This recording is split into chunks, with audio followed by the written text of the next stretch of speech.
इसका तकाजा ये होता है कि अगर किसी शख्स से मुतल्लिक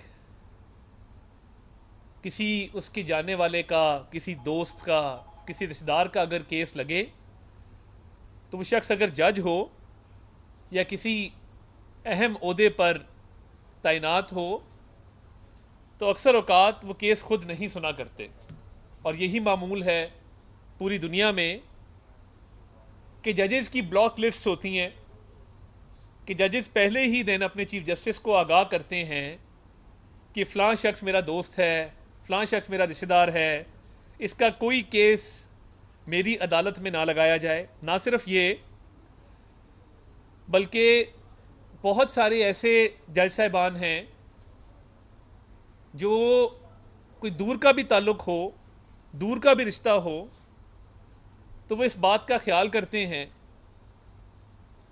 कि ऐसे किसी शख्स का केस उनके सामने ना आए। और ये वकला बरादरी में भी एक आम बात है कि उन वकीलों का पता होता है जिनकी किसी के साथ रिश्तेदारी होती है, अजीज़दारी होती है, करीबी दोस्ती होती है। तो वकला बरादरी में भी ये आम बात है कि किसी ताल्लुक़ वाले, जानने वाले का केस उस जज साहब के साथ सामने नहीं लगाया जाता जिनसे ऐसा कोई ताल्लुक़ किसी का हो। आज बहुत दुख और अफसोस हुआ बतौर कानून के तालिब इल्म के, जब 5 रुकनी बेंच का मुख्तसर फैसला पढ़ा ऑडियो लीक्स के ऊपर। मैं क्या कह सकता हूँ कि आपकी अपनी सास हैं जिनकी वो ऑडियो है और आप ही उस बेंच को हेड कर रहे हैं, और उसके साथ साथ एक और जज साहब का उस ऑडियो में जिक्र है, मुनीब साहब का, वो भी उस बेंच का हिस्सा हैं। और आज इस ऑर्डर में कहा गया कि वो मुबैना ऑडियो है, उसकी तहकीक नहीं हुई कि वो ऑडियो असली है कि नहीं। तो कमीशन किस लिए बनाया गया था? जब जुडिशल कमीशन बनाया गया है, वो इसी बात की तहकीक के लिए बनाया गया है कि ये ऑडियो असली थी कि नहीं थी। आपने उसी पे स्टे ऑर्डर दे दिया, और स्टे ऑर्डर देने के साथ साथ आपने उसकी कार्रवाई को आगे नहीं बढ़ने दिया और उसको गैर कानूनी करार दे दिया। तो ये कहाँ का इंसाफ है कि आप अपनी सास की ऑडियो का केस अपने पास लगाएं, उस पर स्टे दे दें, उस कमीशन को आगे चलने ना दें, उस कमीशन को तकनीकी बुनियादों पर रोक दें, और फिर कहें कि वो मुबैना ऑडियो थी, इस बात की तहकीक ही नहीं हुई कि वो मेरी सास थी कि नहीं थी। ये तहकीक तो उस कमीशन ने करनी थी।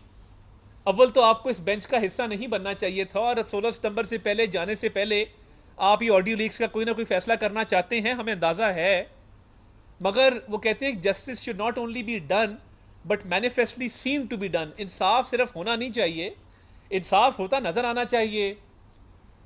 आप किसी और जज साहब की सरबराही में बेंच बना देते। आप मुनीब साहब, जिनका वो जिक्र कर रही हैं कि मैंने मुनीब को भी मैसेज किया है कि लाखों लोग हैं तहरीक इंसाफ के जलसे में और ये दुआएं दे रहे हैं, तो इनके हक में फैसले करने हैं। जब इस तरह की ऑडियो में एक और साहब का जिक्र है, उनको तो रजाकाराना तौर पे बेंच सैदगी इख्तियार कर लेनी चाहिए थी।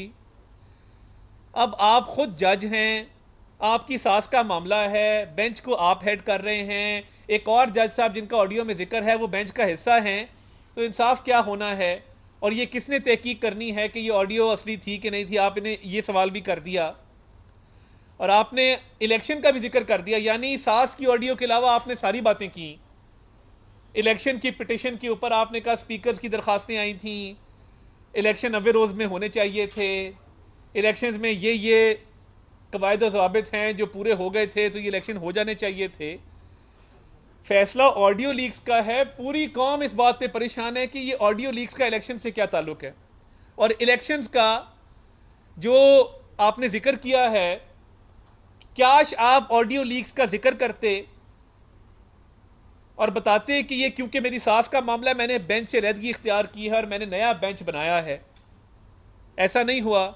फिर आपने कहा कि उस राजनीति पर मबनी ये कमीशन बनाया था। अगर आपकी सास बेगुनाह होती, उन्होंने कोई गलत काम ना किया होता और वो जलसों में ना जा रही होती और जलसों में जाके आप पार्टी की तरफदारी की तलकीन ना कर रही होती आपके साथी जज से राब्ते में ना हुई तो दूध का दूध पानी का पानी हो जाता, वो एग्जॉनरेट हो जाती, वो बाइज्जत बरी हो जाती, उनके हक में फैसला आ जाता। अगर आपने कवर अप किया, आपने उसको उसकी तहकीक होने नहीं, और फिर आपने कहा कि उस वक्त की हुकूमत ने इल्जामात लगाए हैं, हमने तो कमीशन बनाया था, ये था। आपने मदर इन लॉ को बचाया है मगर लॉ को कुर्बान कर दिया है। तो ये मैं समझता हूं इंतहाई अफसोसनाक है, और तारीख में ऐसा कभी नहीं हुआ कि एक दामाद ही अपनी सास को बेगुनाह करार दे दे तकनीकी बुनियादों के ऊपर, उसका केस आगे ना चलने दे, कमीशन ना बनने दे, और फिर जो उस पर बात करे उन्हें कहे तुम तौहीन कर रहे हो। तो जज भी आप खुद हैं, वकील भी आप खुद हैं, मुद्दई भी आप खुद हैं, मुलजिम भी आप खुद हैं। ऐसा पहले होते नहीं देखा। इस पर अफसोस ही किया जा सकता है कि जाते जाते भी आपको इज्जत रास ना आई। आप चाहते तो आप इज्जत से जा सकते थे, मगर आपने फैसला किया कि आपकी ज़ात कानून से, सुप्रीम कोर्ट से और आइन से बड़ी है, तो इसलिए अपनी ज़ात की खातिर फैसला किया और आज जारी किया, जिस पर इंतहाई अफसोस है और जिसकी इंसान मजम्मत ही कर सकता है। बहुत शुक्रिया। आप पे कंटेम्प्ट नहीं लगेगी, सवाल कर सकते हैं। सर, मुस्लिम लीग नून जजेस की आरडीओस का बड़ा जिक्र करती है, और आरडीओस तो ex prime minister Imran Khan की भी आई और टैप होता रहा प्राइम मिनिस्टर ऑफिस। तो उस हवाले से आपने कभी कोई इन्वेस्टिगेशन नहीं की, ना कभी मुतालबा किया? बहुत अच्छी बात है आपका, मैं इतना शुक्रगुजार हूं। मेरा भाई हाथ मिलाना, बहुत शुक्रिया। मैं इनसे क्यों हाथ मिलाया? काजी फायजीसा साहब ने कहा कि ऑडियो आई है, इसकी तहकीक की जाए, ये बंद हो सिलसिला, ऑडियोज नहीं आनी चाहिए। एक जज साहब थे जिनका नाम जस्टिस उमर अता बंदयाल था, उन्होंने काजी साहब को कहा कि नहीं, ये तहकीक नहीं होनी चाहिए, आप ये बात ना करें, ऑडियोज आनी चाहिए और मैं नहीं रोक सकता। तो इसका जवाब यही है कि ये उमर अता बंदयाल साहब ने किया।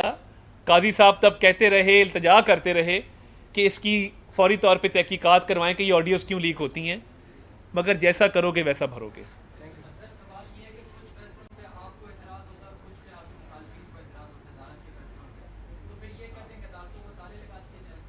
नहीं, देखिए बात ये नहीं है, बात ये है कि अगर किसी की बीवी तोशाखाना से घड़ी चोरी करती है और उसको व्यापार बनाती है, कारोबार बनाती है, घर के अंदर बकायदा ये तय होता है कि ये इतने करोड़ की घड़ी बिकेगी, मेरी तो 30-35 हज़ार की वैसे ये, मगर ये हाँ महंगी है थोड़ी, मैं सेविंग से लिए, तो वो व्यापार तय होता है कि ये इतने करोड़ की है, इसको इतने में बेचना है।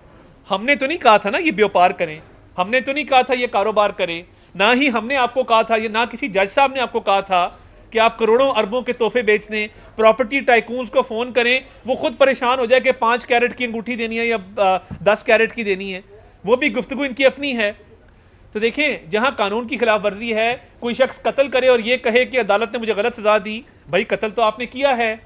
साइफर के केस को देख लें, पाकिस्तान का पूरा जो डिप्लोमेटिक कोर है, उसकी जो सीक्रेसी है, उसकी जो राजदारी है, उसको कॉम्प्रोमाइज किया गया है। म्यार एक हो, किसी को आप बेटे से तनख्वाह ना लेने पे निकाल दें और कोई यहां पे हीरे जवाहरात इकट्ठा करता रहे, अलकादिर ट्रस्ट बनाता रहे, तो देखिए सही सही है और गलत गलत है। नहीं, देखिए मैं ये समझता हूं कि अगर आज़ादी इज़हार राय पे कदगन लगानी है और किसी की ज़बान बंदी करनी है, मैंने फैक्ट्स पे बात की है, कानून पे बात की है, मेरिट पे बात की है। जब आप हक सच पे, कानून पे, इंसाफ पे, मेरिट पे बात करते हैं तो डरना सिर्फ अल्लाह ताला की ज़ात से चाहिए, वो किसी इम्तहान में इंसान को मुब्तला ना करें।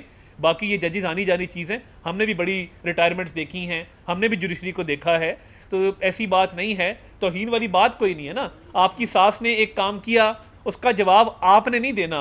आप केस लगा है, किसी और जज के पास लगा देते, कमीशन की इंक्वायरी होने देते, बात खत्म हो जाती। एक सवाल का जवाब दे लें कि आपकी ऑडियो लीक्स आती है, वीडियो लीक्स आती है, जिसका कोई रिजल्ट नहीं निकलता और आप 5 करोड़ की घड़ी के लिए 10 अरब इश्तिहार तक दे देते हैं, सुबह से शाम तक आप एक बयानिया अपना बेच रहे होते हैं, लेकिन वो जिसे आप चोर कह रहे हैं, वो उसका बयानिया अभी भी ऊपर जा रहा है और आप कहाँ पे जा रहा है? 1.5 साल के 1.5 साल कहाँ पे जा रहा है? कोई आप साफी है ना, आप साफी है ना, मुझे बताएं कौन सा सर्वे है, कौन सा सोर्स है?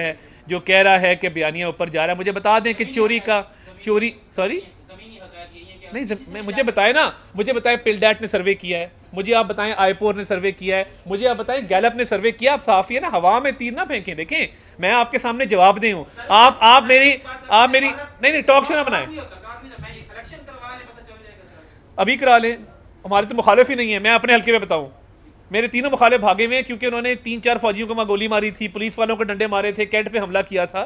तो देखें, आपके अपने जज्बात हैं, आपने जिसको वोट देना आप दें, मगर अपने जज्बात को जमीनी हकायक से लिंक ना, नहीं देखे ना, आप अपने जज्बात, अच्छा चले मैं, अच्छा चले आप, मैं कर देता हूं। देखें आपने अपने मेरी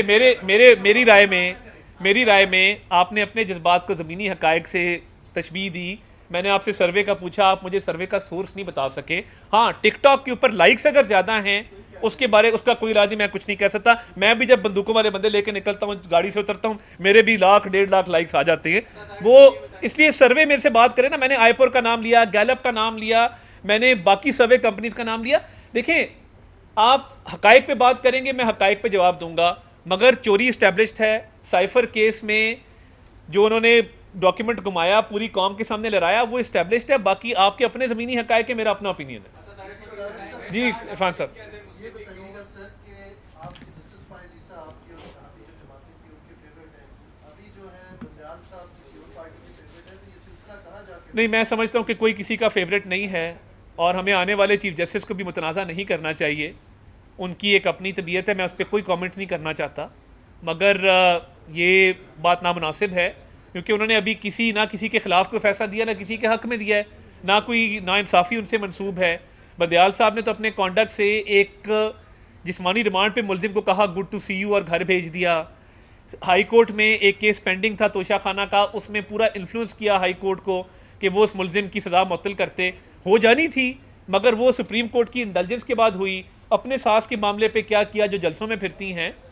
तो देखिए, एक जाने वाला चीफ जस्टिस तो एक बहुत भारी बैगेज लेके जा रहा है। आने वाले के बारे में ना मैं कुछ कहना चाहता हूं, ना कहना चाहिए। आपने अभी इजहार राय की बात की कि आज़ादी इजहार राय है, लेकिन आपके दौरे हुकूमत में तो जो इजहार राय करता था उसकी आज़ादी छीन ली जाती थी। जी, ये सिलसिला शुरू हुआ प्रोजेक्ट इमरान खान की लॉन्चिंग के साथ, जब जनरल फैज़ और इमरान खान ने मिलकर सहाफ़ियों की ज़बानबंदी की, जब तलत हुसैन को नौकरी से फारिग किया गया, जब मुतअद्दिद शोज़ बंद किए गए, जब अफसार आलम को गोली मारी गई, तो ये सिलसिला शुरू तरीके इंसाफ ने किया और इमरान खान की ख्वाहिशात पे ये काम किए जाते थे।